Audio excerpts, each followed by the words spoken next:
ಚಂದಕ್ಕಿಂತ ಚಂದ ನೀನೆ ಸುಂದರ, ಸಸ್ಯಕಾಶಿಯಲ್ಲಿ ಅರಳಿ ನಿಂತ ಪುಷ್ಪರಾಶಿ, ಭುವಿಗಿಳಿದ ಸ್ವರ್ಗಲೋಕ. ಇದುವೇ ಈ ಹೊತ್ತಿನ ವಿಶೇಷ ಫ್ಲವರ್ ಶೋ. ನಾನು ಸೌಮ್ಯ.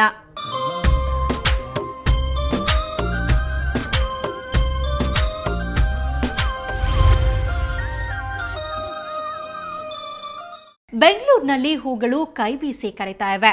ನೋಡಿದ ಜನರು ಚಂದಕ್ಕಿಂತ ಚಂದ ನೀನೆ ಸುಂದರ ಅಂತ ವರ್ಣನೆ ಮಾಡ್ತಿದ್ದಾರೆ. ಬನ್ನಿ ಹಾಗಿದ್ರೆ ಉದ್ಯಾನ ನಗರಿಯಲ್ಲಿ ಶುರುವಾಗಿರೋ ಹೂವಿನ ಲೋಕದಲ್ಲಿ ಒಂದು ಸುತ್ತ ಹಾಕೊಂಡು ಬರೋಣ.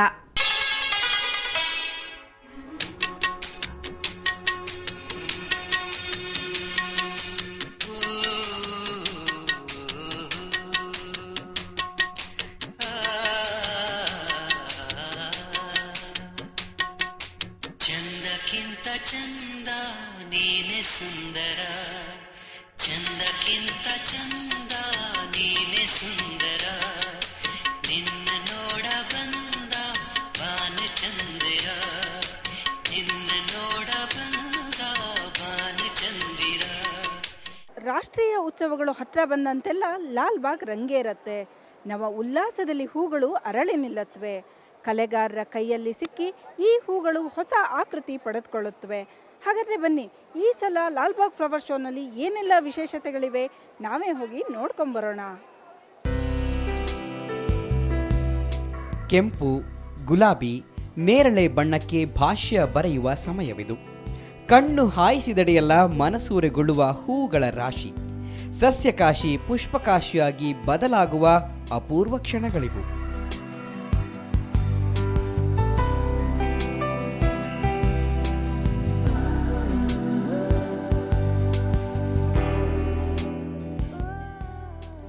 ಗಾಜಿನ ಅರಮನೆಯನ್ನ ಹೊಕ್ಕೊಡನೆ ಕಾಣುವ ಬುದ್ಧನ ಮೂರ್ತಿ ನೋಡುಗರ ಮನಸೆಳೆಯುತ್ತದೆ. ಶಾಂತಿ, ನೆಮ್ಮದಿಯ ಪ್ರತೀಕವಾದ ಬುದ್ಧನ ಸೌಮ್ಯತೆ ನಗುವ ಹೂವುಗಳಲ್ಲಿ ಪ್ರತಿಫಲಿಸುತ್ತದೆ. ಹೂಗಳ ಸೌಂದರ್ಯದೊಂದಿಗೆ ನೆಮ್ಮದಿಯ ಸುಳಿಯೊಂದು ರಸಿಕರ ಎದೆಯಲ್ಲಿ ಮನೆ ಮಾಡುತ್ತದೆ.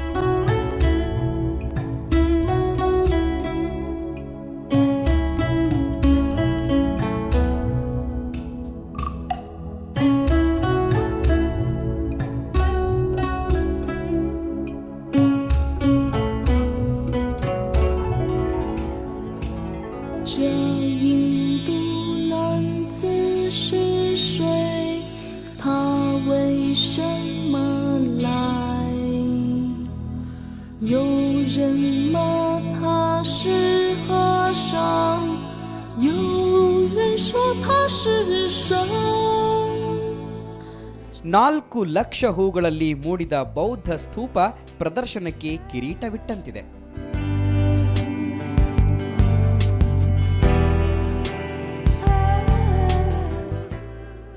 1.5 ಲಕ್ಷ ಗುಲಾಬಿ ಹೂಗಳು ಸ್ತೂಪದ ಸೌಂದರ್ಯಕ್ಕೆ ಹೊಸ ಮೆರುಗು ನೀಡಿವೆ. ಇದರ ಹಿಂದೆ 10 ಜನರ ಹಲವು ದಿನಗಳ ಶ್ರಮ ಇದೆ. ಈ ವರ್ಷ ಸೆಂಟಿನರಿ ಸೆಲೆಬ್ರೇಷನ್ಸ್ಗಾಗಿ ನಾವು 2-3 ಕಡೆ ಸ್ವಲ್ಪ ವಿಶೇಷ ಗಮನ ಕೊಟ್ಟು ಆರ್ಗನೈಸ್ ಮಾಡಿದ್ದೀವಿ. ಅದರಲ್ಲಿ ಒಂದು ಅಫ್ಕೋರ್ಸ್ ನಮ್ಮ ಮೇನ್ ಯೂನಿವರ್ಸಲ್ ಪೀಸ್ ಸ್ತೂಪ ಮತ್ತು ಊಟಿ ಗಾರ್ಡನ್ಸ್ನಿಂದ ಈಗ ಏನು ನೀವು ಕಾಣ್ತಾ ಇದ್ದೀರೋ ಅದರ ಒಂದು ವಾಟರ್ ಫ್ಲೋ ಮಾಡ್ಕೊಂಡಿದ್ದೀವಿ. So it has come up really well. In fact ಕೆಲವು ಚಿಕ್ಕ ಚಿಕ್ಕ ಪಾಕೆಟ್ಸ್ನಲ್ಲಿ ಭಾಳ ಸುಂದರವಾಗಿ ಬಂದಿದೆ. So I have to congratulate all of them who have worked hard for this. Dahlia, ಗುಲಾಬಿ, ಸೇವಂತಿಗೆ ಅರಳಿ ನಿಂತು ರಸಿಕರ ಎದೆಗೆ ಕಿಚ್ಚಿಡುತ್ತಿವೆ. ಆದರೆ ತಮ್ಮ ಸೌಂದರ್ಯದ ಬಗ್ಗೆ ಅರಿವೇ ಇಲ್ಲದ ಪುಟ್ಟ ಪುಟ್ಟ ಹೂಗಳು ಇಲ್ಲಿ ನಗುತ್ತಲಿವೆ. ಪಾಟಿನಿಂದ ಚೆಲ್ಲುವ ಪುಟ್ಟ ಝರಿಯಂತೆ ಹರಿಯುವ ಈ ಹೂಗಳು ಪುಷ್ಪ ಗಂಗೆಯಂತೆ ಕಂಗೊಳಿಸುತ್ತಿವೆ. ಊಟಿಯಿಂದ ತಂದ 45ಕ್ಕೂ ಹೆಚ್ಚು ವೈವಿಧ್ಯಮಯ ಶೀತವಲಯದ ಪುಟ್ಟ ಹೂಗಳಲ್ಲಿ ಈ ವಿನ್ಯಾಸ ಮೂಡಿಬಂದಿದೆ. ಬೋನ್ಸಾಯ್ ಪಾರ್ಕ್ನಲ್ಲಿ ನವಿಲುಗಳು ಗರಿಬಿಚ್ಚಿ ಕುಣಿಯುವಂತೆ ನಿಂತಿವೆ.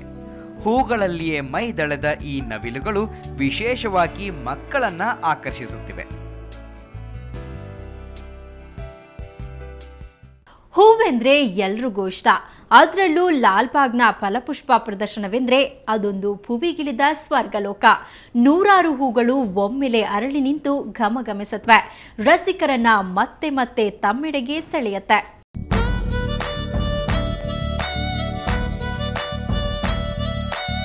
ಯಕ್ಷಗಾನ, ಕಥಕ್, ಭರತನಾಟ್ಯ, ಈ ಹೂವುಗಳಲ್ಲಿಯೇ ಅರಳಿ ನಿಂತಿದೆ.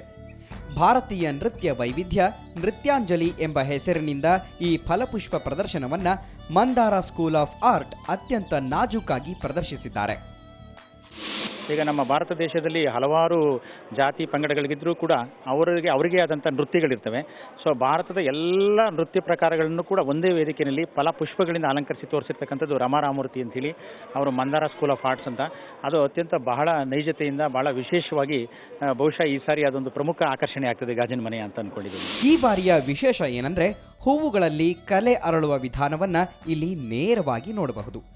ಹಾಲೆಂಡಿನಿಂದ ಬಂದ ಟೋನ್ ಎಂಬ ಅಂತಾರಾಷ್ಟ್ರೀಯ ಕಲೆಗಾರ ಮನೆಯಲ್ಲಿ ಸಿಗುವ ಮಾಮೂಲಿ ವಸ್ತುಗಳನ್ನು ಬಳಸಿಯೇ ಹೂವುಗಳ ಅಲಂಕಾರ ಮಾಡುವುದನ್ನು ನೋಡುವುದೇ ಒಂದು ಸೊಗಸು.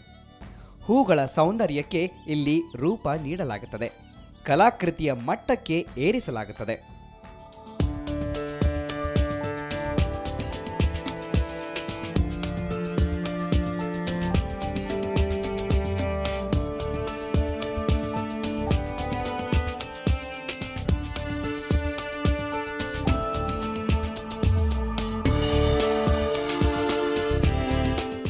ತುಂಬ ಚೆನ್ನಾಗಿದೆ ಮತ್ತು ಎಲ್ಲದಕ್ಕಿಂತ ಜಾಸ್ತಿ ಆಕರ್ಷಕವಾಗಿರೋದು ಅಂದರೆ ಅಲ್ಲಿ ಲೈವ್ ನಡೀತಾ ಇರೋದು.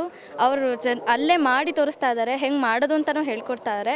ಮತ್ತು ಈ ಬುದ್ಧ ಸ್ತೂಪ ಕೂಡ ತುಂಬ ಚೆನ್ನಾಗಿದೆ ನೋಡಲಿಕ್ಕೆ. ಆ ಕಡೆ ಡ್ಯಾನ್ಸಸ್ ಆಫ್ ಇಂಡಿಯಾಸ್ ಅಂತೂ ತುಂಬಾ ಅದ್ಭುತವಾಗಿದೆ. ಬರೀ ಹೂ ಅಷ್ಟೇ ಅಲ್ಲ, ಹಣ್ಣು ಮತ್ತು ಅಲ್ಲಿ ಆ ಡ್ಯಾನ್ಸಲ್ಲಿ ಬೇಕಾಗುವಂಥದ್ದೆಲ್ಲದನ್ನು ಯೂಸ್ ಮಾಡ್ಕೊಂಡು ಮಾಡಿರೋವಂಥದ್ದು. ನಂಗೆ ಯಾವಾಗ ಬಂದಾಗಲೂ ತುಂಬ ಟೈಮ್ ಬೇಕಾಗುತ್ತೆ ಎಲ್ಲ ಕಡೆ ನೋಡಿಕೊಂಡು ಆರಾಮಾಗಿ ಫೋಟೋ ಎಲ್ಲ ತಗೊಂಡು ಹೋಗೋಕ್ಕೆ. ಈ ಸಲ ಫಸ್ಟ್ ಡೇ ಬಂದಿದ್ದೀನಿ, ಬಿಕಾಸ್ ಇಲ್ಲಾಂದರೆ ಸ್ವಲ್ಪ ಬಾಡ್ ಹೋಗ್ಬಿಟ್ಟಿರುತ್ತೆ ಹೂವು ಎಲ್ಲ. ಕುತೂಹಲದ ಕಣ್ಣುಗಳಲ್ಲಿ ಮಕ್ಕಳು, ಸಡಗರದ ಕಂಗಳಲ್ಲಿ ಬಾಲೆಯರು, ಸೌಂದರ್ಯವ ಸವಿಯುವ ದೊಡ್ಡವರು. ಒಟ್ಟಿನಲ್ಲಿ ರಸಿಕರಿಗೆ ಇಲ್ಲಿ ಸಿಗುವ ಅನುಭೂತಿಯೇ ಬೇರೆ. ಆದ್ದರಿಂದಲೇ ವರ್ಷಕ್ಕೆ 2 ಸಾರಿ ಫಲಪುಷ್ಪ ಪ್ರದರ್ಶನ ನಡೆದರೂ ಲಾಲ್ಬಾಗ್ಗೆ ಬರುವ ರಸಿಕರ ಸಂಖ್ಯೆಯಲ್ಲಿ ಕಡಿಮೆಯಾದ ಉದಾಹರಣೆಯೇ ಇಲ್ಲ.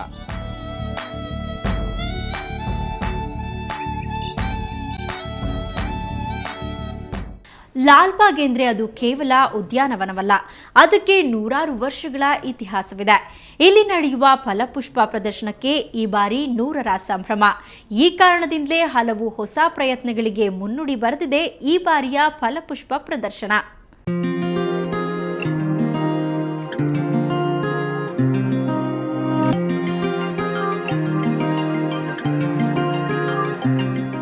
ಲಾಲ್ಬಾಗ್ನಲ್ಲಿ ಫಲಪುಷ್ಪ ಪ್ರದರ್ಶನಕ್ಕೆ ಈ ವರ್ಷ ಶತಮಾನದ ಸಂಭ್ರಮ.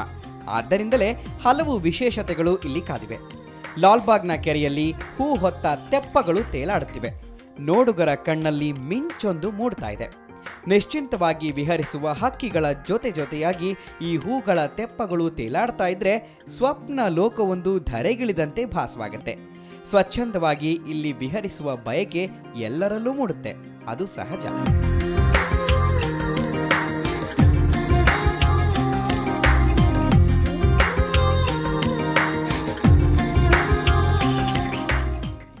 ಹೂಗಳ ಜಾತ್ರೆ ಒಂದೆಡೆಯಾದರೆ ಮರಳಲ್ಲಿ ಅರಳಿ ನಿಂತ ಕಲಾಕೃತಿ ಈ ವರ್ಷದ ವಿಶೇಷ ಆಕರ್ಷಣೆಯಾಗಿದೆ.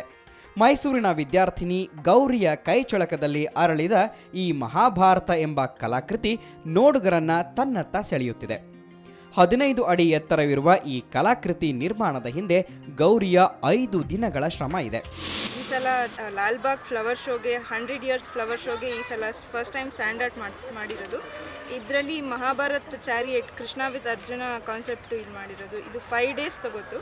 5 lorry loads of sand use ಮಾಡ್ಕೊಂಡು ಮಾಡಿದ್ದು. ಸೊ ಅದೇ ಸ್ಯಾಂಡ್ ಆರ್ಟಲ್ಲಿ water mixed with sand 2 ingredients ಎಲ್ಲ ನಾವು ಮಾಡಬೇಕು. ಅವಾಗವಾಗ ಬೀಳ್ತಾ ಇರುತ್ತೆ, ಅದನ್ನು ಹಂಗೆ ಪಾರ್ಟ್ ಆಫ್ ಸ್ಯಾಂಡ್ ಆರ್ಟ್ ಅಂದ್ಕೊಂಡು ಅದನ್ನು ರಿಪೇರಿ ಮಾಡ್ಕೊಂಡು ಹಂಗೆ ಮಾಡ್ತಾ ಇರಬೇಕು.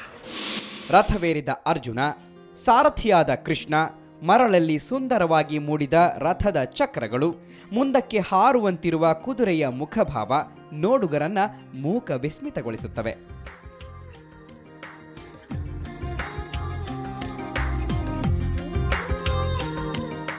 ಆ್ಯಕ್ಚುಲಿ ಇಲ್ಲಿ ಬಂದಾಗ ನಾನು ಬರೀ ಫ್ಲವರ್ ಶೋ ಅಂದ್ಕೊಂಡಿದ್ದೆ. ಎಲ್ಲರೂ ಬಂದರೆ ಬರೀ ಫ್ಲವರ್ಸ್ ನೋಡ್ತಾರೆ ಮತ್ತು ಹೋಗ್ತಾರೆ, ಬೇರೆ ಡಿಸೈನ್ಸ್ ಎಲ್ಲ ಬಂದ್ಬಿಟ್ಟು ಹೋಗ್ತಾರೆ. ಬಟ್ ಇಲ್ಲಿ ಬಂದಾಗ ಇದು ಫಸ್ಟ್ ಟೈಮ್ ನಾನು ಸ್ಯಾಂಡಲ್ಲಿ ಈ ಥರ ಎಲ್ಲ ಮಾಡ್ಬೋದು. ಕಾಂಪೋಸಿಷನ್ ಎಲ್ಲ ಮಿಕ್ಸ್ ಮಾಡಿದ್ದಾರೆ. ಅದು ಹೆಂಗೆ ನಿಂತಿದೆ ಅಂತಲೂ ಗೊತ್ತಿಲ್ಲ. ಬಟ್ ಅವ್ರು ಮಾಡಿದ್ದು ತುಂಬಾ ಚೆನ್ನಾಗಿದೆ. ಪ್ಲಸ್ ಈ ಮಹಾಭಾರತ ಅದು ರಿಪಬ್ಲಿಕ್ ಡೇ ಇನ್ನೇನು ಹತ್ರ ಬರ್ತಿದೆ. ಪ್ಲಸ್ ಈ ಸ್ಯಾಂಡ್ ಆರ್ಟ್ ಈಗ ಮಾಡಿ ತೋರಿಸಿದ್ದು ಅದು ಜನರು ಎಲ್ಲ ಬರ್ತಿದ್ದಾರೆ, ಇದು ಇನ್ನೂ ಫೋಕಸ್ ಆಗ್ತಿದೆ. ಒಟ್ಟಿನಲ್ಲಿ ಸಸ್ಯಕಾಶಿ ಎನಿಸಿರುವ ಲಾಲ್ಬಾಗ್ ತನ್ನ ನಿತ್ಯ ನೂತನ ಸೌಂದರ್ಯದಿಂದ ರಸಿಕರ ಹೃದಯಕ್ಕೆ ಲಗ್ಗೆ ಇಡುತ್ತಿದೆ. ಸಹೃದಯರ ಎದೆಯಲ್ಲಿ ಸೌಂದರ್ಯದ ಸಾಮ್ರಾಜ್ಯವನ್ನೇ ಸ್ಥಾಪಿಸುತ್ತಿದೆ.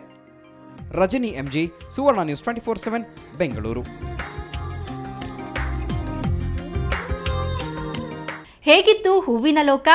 ಇದೇ ತಿಂಗಳ 29ರವರೆಗೆ ಈ ಫ್ಲವರ್ ಶೋ ನಡೆಯಲಿದೆ. ವೀಕೆಂಡ್ನಲ್ಲಿ ಕೊಂಚ ಟೈಮ್ ಸಿಕ್ಕರೆ ಇತ್ತ ಹೆಜ್ಜೆ ಹಾಕಿ. ಇದು ಈ ಹೊತ್ತಿನ ವಿಶೇಷ. ಕ್ಷಣ ಕ್ಷಣದ ಸುದ್ದಿಗಾಗಿ ಸುವರ್ಣ ನ್ಯೂಸ್ 24/7 ನೋಡ್ತಾ ಇರಿ.